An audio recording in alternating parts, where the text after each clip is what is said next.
5 years ago today, the first of 24 fissures opened in Leilani Estates. The largest and most famous of them is Fissure 8. There have been many sightseers, but most of it is privately owned. Ben Gutierrez got a closer look with a resident who owns a piece of it.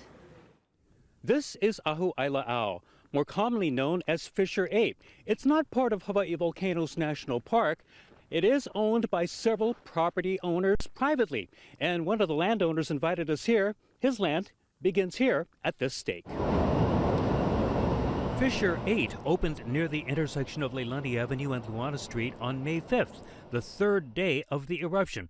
At its peak, Fissure 8 shot lava 200 feet into the air with a lava river that flowed at 100 cubic yards per second, eventually heading to the sea and covering much of Leilani Estates and Kapoho and adding 875 acres of new land to Hawaii Island.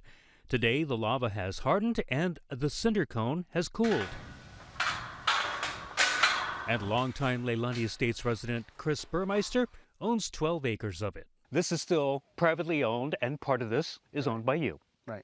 Yeah, you don't lose your land, you gain elevation.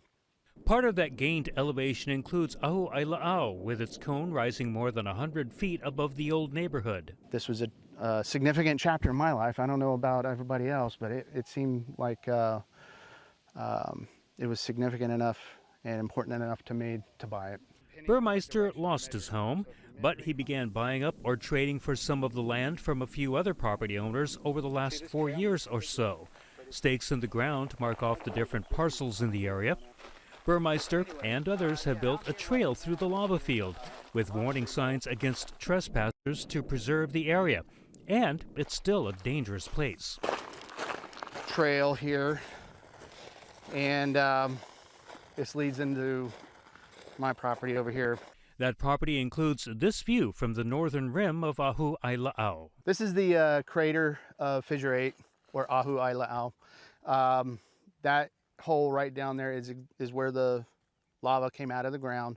A lot of people want to see this panorama.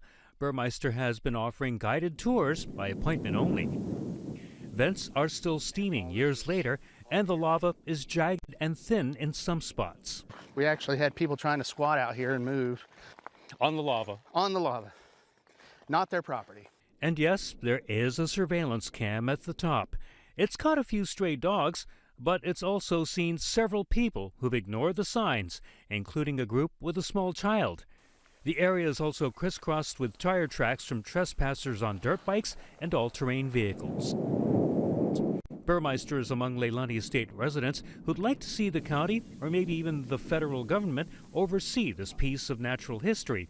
But so far, no action. If we don't hurry up and figure this out, it's going to be trashed, and I don't want it to be trashed. For now, Burmeister says he and the other property owners will try their best to preserve what Madame Pele built. At Ahu'aila'au, Ben Gutierrez, Hawaii News Now.